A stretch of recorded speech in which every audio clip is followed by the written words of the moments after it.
Hello and welcome. I'm Alex Proimos, Head of Institutional Content and Investment Magazine, and this is Market Narratives. This show is a series of unorthodox conversations with thought leaders influencing the world of fiduciary investors. For more related insights and analysis, please remember to check out our website, investmentmagazine.com.au, and subscribe for a free email. And with that, please enjoy this week's episode.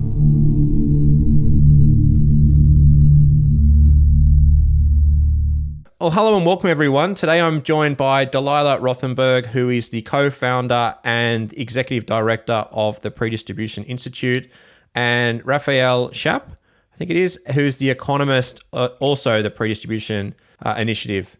Raphaële, let's kick off with you first. Let's get a bit of a background into you and how you became involved in the initiative.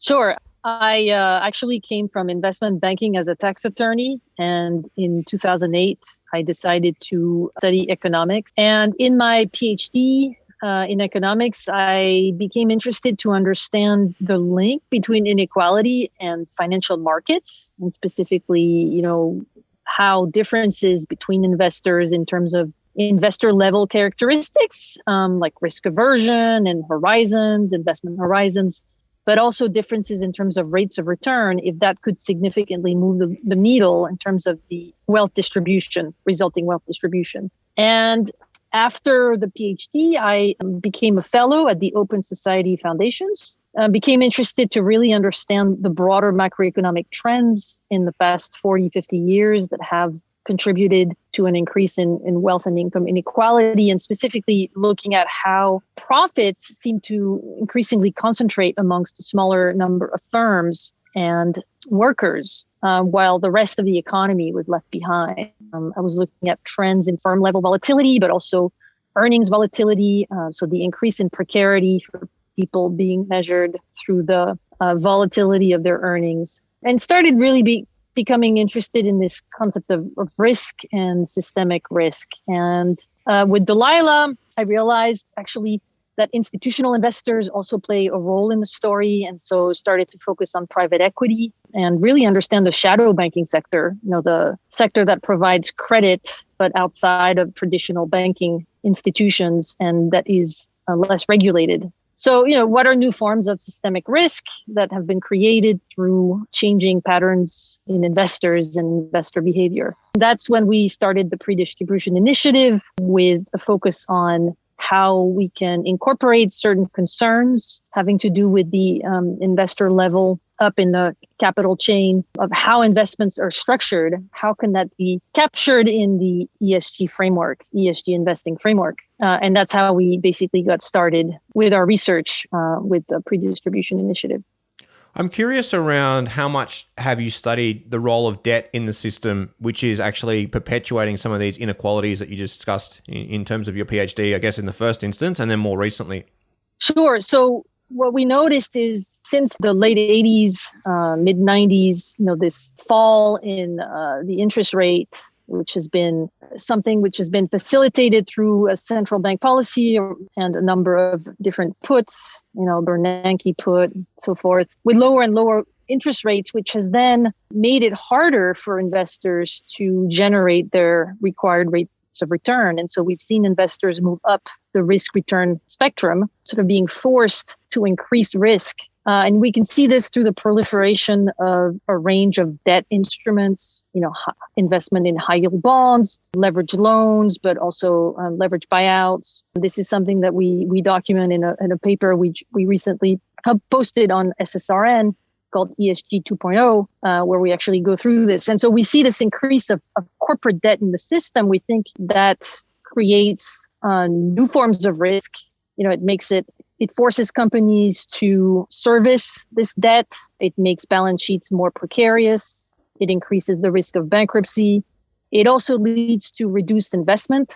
And in the long run, we think is not good for workers and also not good for communities at large. And we think some of that can actually boomerang back to investors when, in the form of debt crises.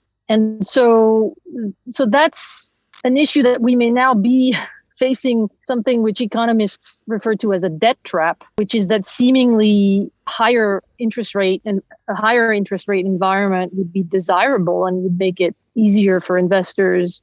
But we may be so leveraged, the economy as a whole may be so leveraged that it's difficult to increase interest rates without precipitating a lot of these companies into bankruptcies. You may have heard of the term zombie firms. They're dead, but still alive. And there's been an increase in zombies in the economy, also dangerous downgrades in corporate debt. So there's a sense that the economy as a whole is really over leveraged, but we may be facing a trap where it's really difficult to get out of that situation. You've raised a lot of interesting points there. One of the things that comes to my mind is really around debt becoming such a common part of the system. You know, historically coming out of the war, people were pretty hesitant to take on debt. It's now totally changed. The narrative around debt and the accumulation of wealth has really become directly connected to taking on debt. And it's seen historically through people taking on larger and larger amounts of debt, particularly for their house predominantly. But now it's seen as being very common throughout society. And we're encouraging people more and more through different payday loans, easy payment systems. It's very common in Australia now, these easy for payments to be used for consumer finance. You know, how much is the problem of what we've got in terms of the systemic risk that you talk about, the higher indebtedness in the system that makes us very fragile, part of just this changed narrative around the role of debt? It seemed to be very commonplace today, as opposed to sort of in the 1950s and 60s, where it was seen to be really manage it quite closely. Don't be indebted. Don't be some a person that's currently always under pressure from huge amounts of a debt load that they've got to pay back. How much do you think that now we've actually trapped people down the wrong path because of the marketing around the role of debt in society? No, this is very interesting. I mean, obviously there's consumer debt. That's one part of the equation. And the issue here is wage stagnation. So for most people, wages have not gone up as fast as education, housing, healthcare, et cetera. And so to compensate for the lagging income that's become disconnected from productivity increases, people have turned to credit. And a lot of that credit actually is provided by the top 1%. So it's also linked to inequality that are holding as assets a lot of consumer debt, which is owed by the bottom 99%. There's an interesting paper called The Savings Glut that describes this by Mian and some co-authors. So anyway, so that's consumer debt and obviously predatory practices, et cetera. Then there's housing, mortgages. A lot of that was facilitated by financial innovations such as securitization that made it possible to, for banks and the shadow banking sector to originate these mortgages and then repackage them in a way that made it more appealing for investors. So those types of financial innovations seemingly, allowed people who are subprime to buy a house. That's not a bad thing necessarily, but then that turned into, the weapons of mass destruction that gave us the 2008 crisis. And then of course there's corporate debt, which is what we were talking about just prior to your comment. And here, it seems that companies have turned to debt because it's cheaper than equity. Leverage seemingly gives you higher returns for investors and shareholders, and the debt is cheap. Interest rates are low.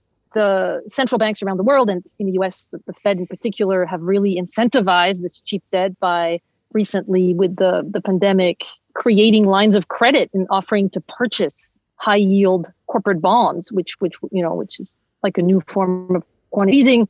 And that's kept the yields pretty low, so that the debt is priced arguably cheaper than the risk level associated with it. And so that's incentivizing rich corporates to take advantage. In 2020, Amazon was able to borrow billions of dollars at record-breaking low interest rates, I think 0.4%, as low as 0.4%. So the large corporates are really taking advantage of this. So there are a lot of issues around debt. I feel like one could write a book about the political economy of debt in the neoliberal age or something like that.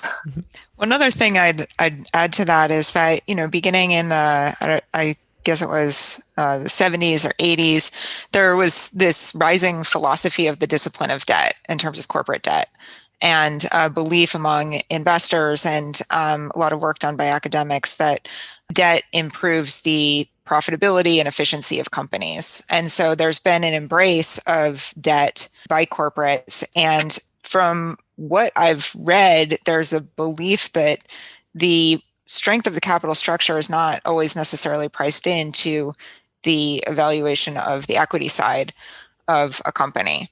And so equity investors might be underappreciating issues around a company's capital structure when they invest, and might not be accurately reflected in the stock price, or that level of risk might not be accurately reflected in the stock price. And so that's interesting because equity investors seem to value the leverage because it does magnify returns.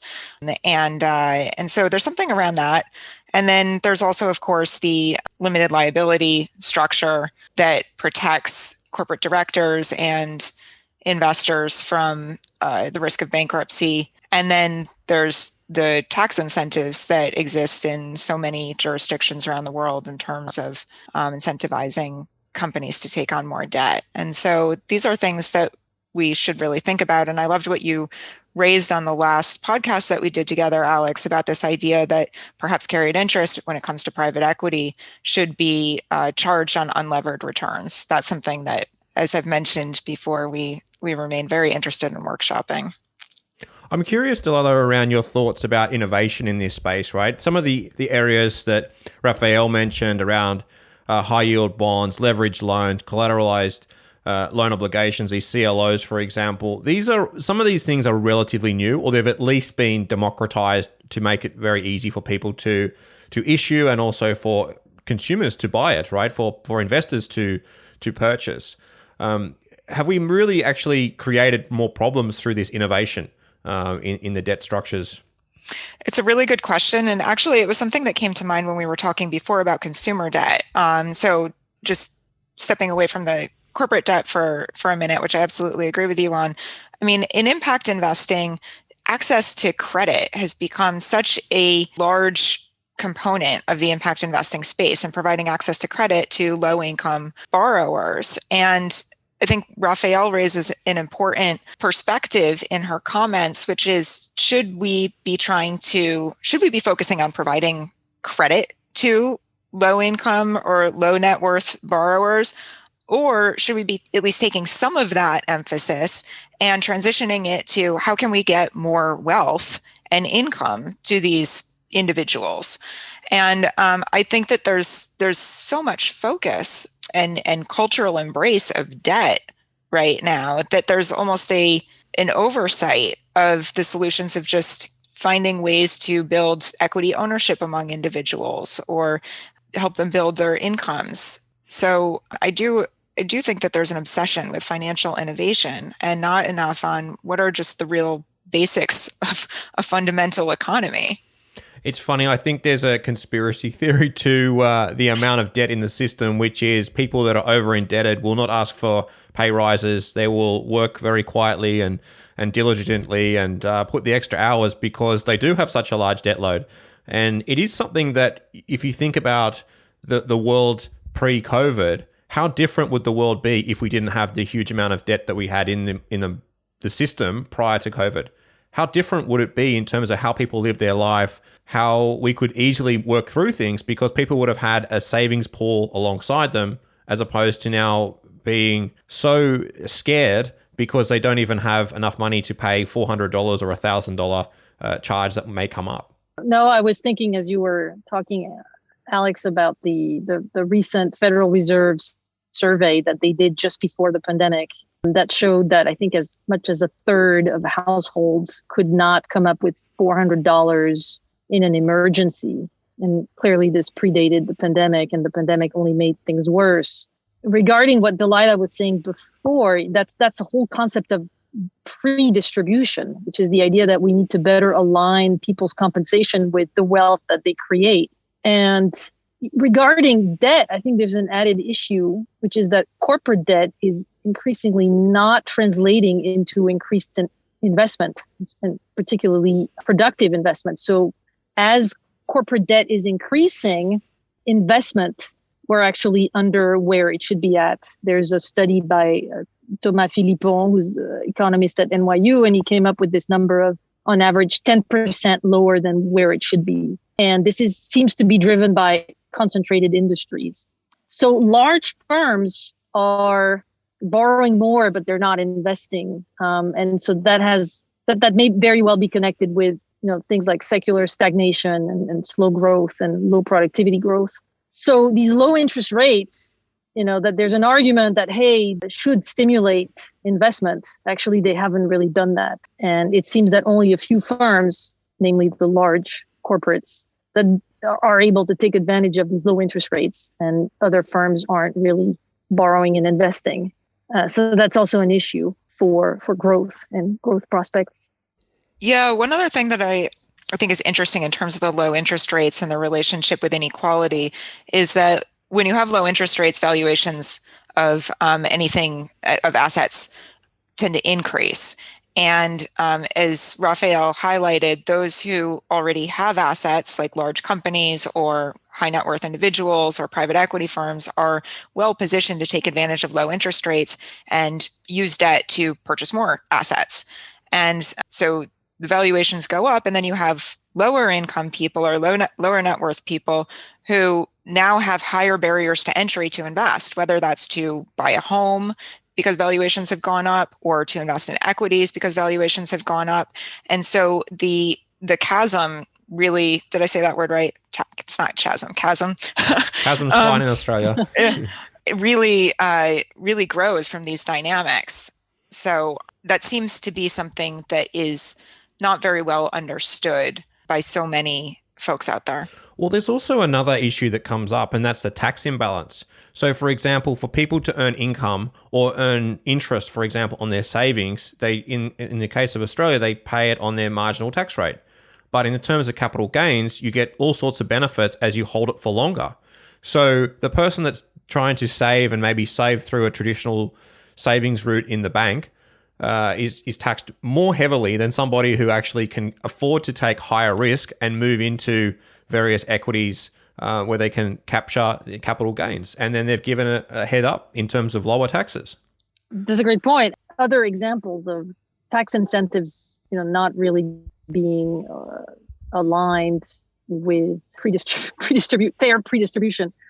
There's also the issue of compensation in private equity and whether carried interest should be taxed as ordinary income or not. But, there's a misconception that the average person is really able to take advantage of rising market valuation gains attributable to rising market valuations. When you look at the stock ownership, it's highly unequal, right? 45% of Americans don't own any stock at all. And 84% of all stocks owned by Americans belong to the wealthiest 10% of households. So this idea that there's a wealth effect, right, and that low interest rates can stimulate the economy through their impact on wealth, but actually that may not be working quite as intended. Ironically, we've actually seemed to have reached the bottom, unless we want to go to full negative rates in the US, which it seems like they're not keen on doing. Europe has obviously tested it, but we've gone almost to the bottom of just lowering interest rates.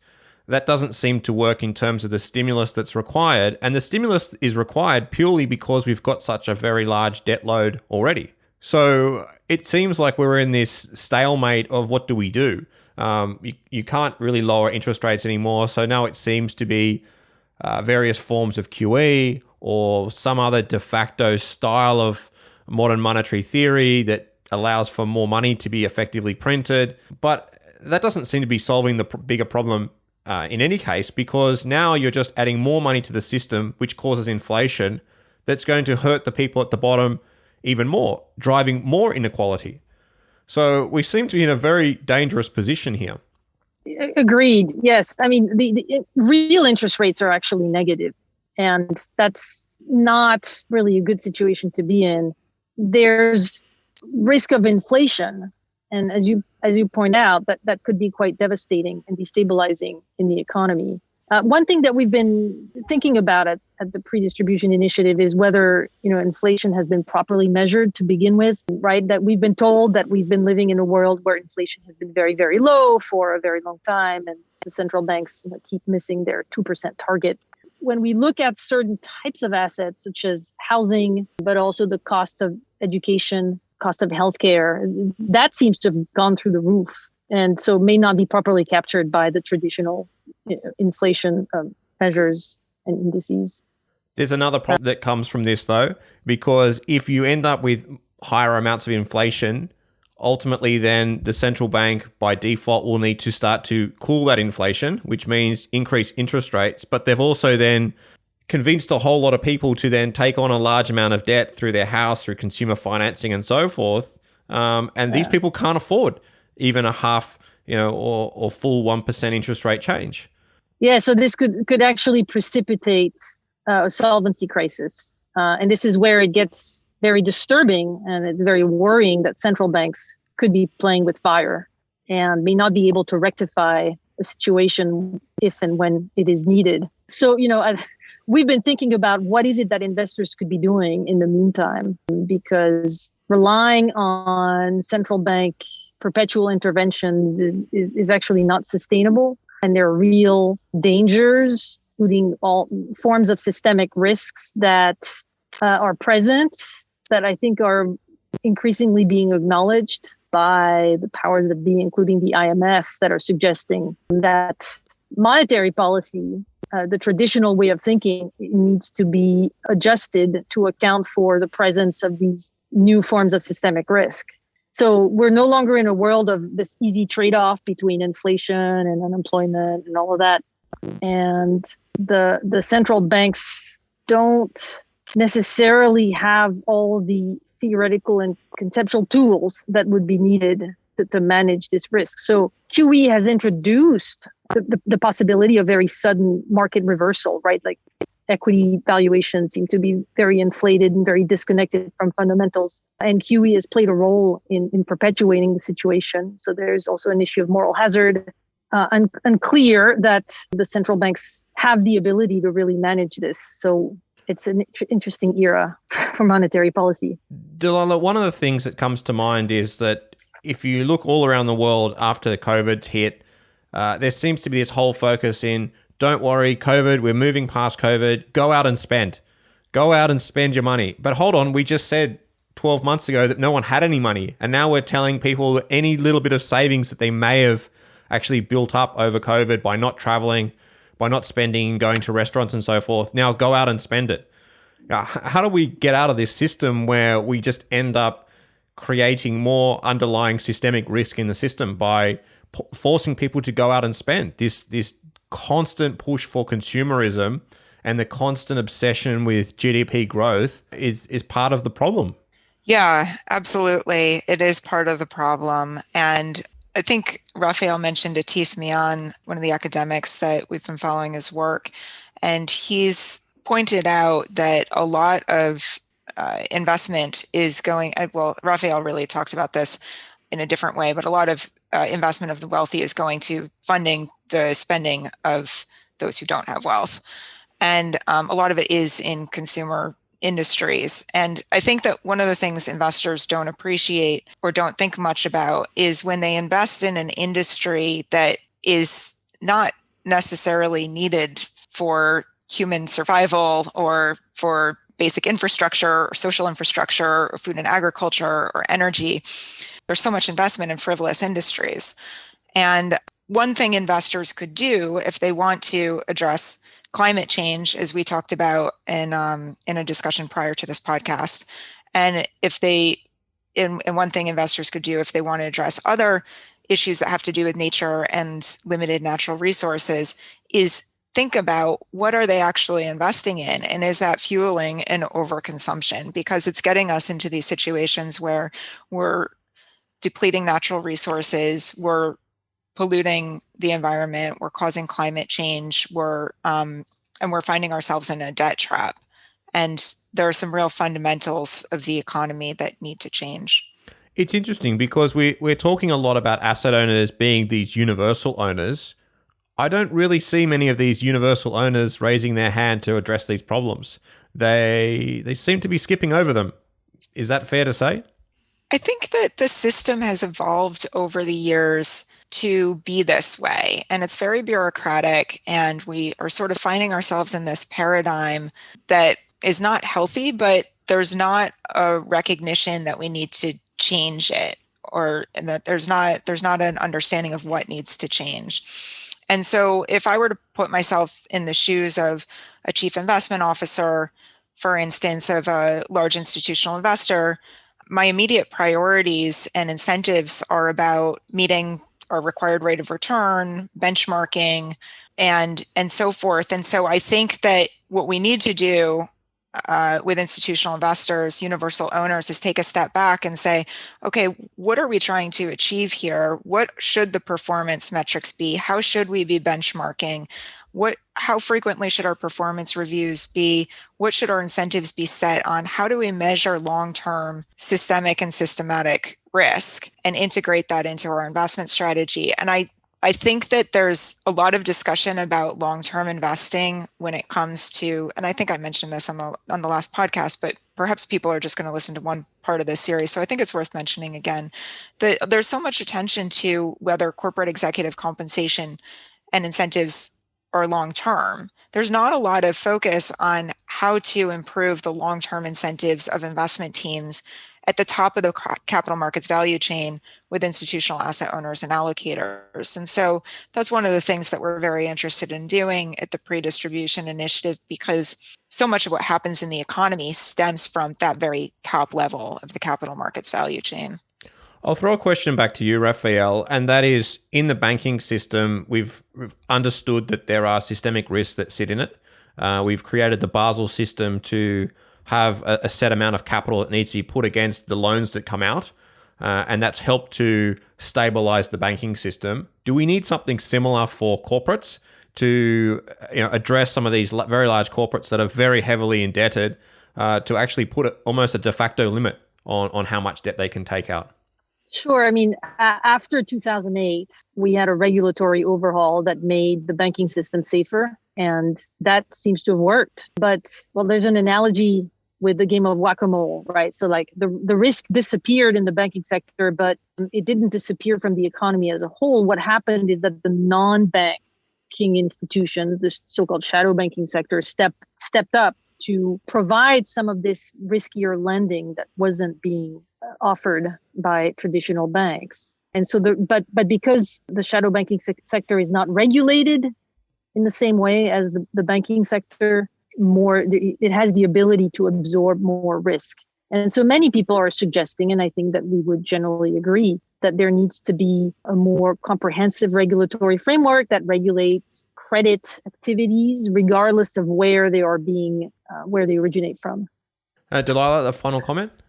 I absolutely agree with what Raphaële just said. And we often get asked by various stakeholders, it's great what you're doing at the Predistribution Initiative, but isn't this the work of policymakers and regulators? And our answer is very often, it's everybody who needs to come together and work on this. Definitely, regulators and policymakers have an important role to play, but institutional investors, especially those that define themselves as universal owners or ESG investors, responsible investors, impact investors, addressing negative impacts and avoiding them is part of their responsibility. And even if they don't consider themselves responsible investors or ESG investors, it is part of their fiduciary duty to address these risks because they manifest in the financial system and in the economy, and they boomerang back to investors in the form of crises and lower returns and high valuations and lack of diversification.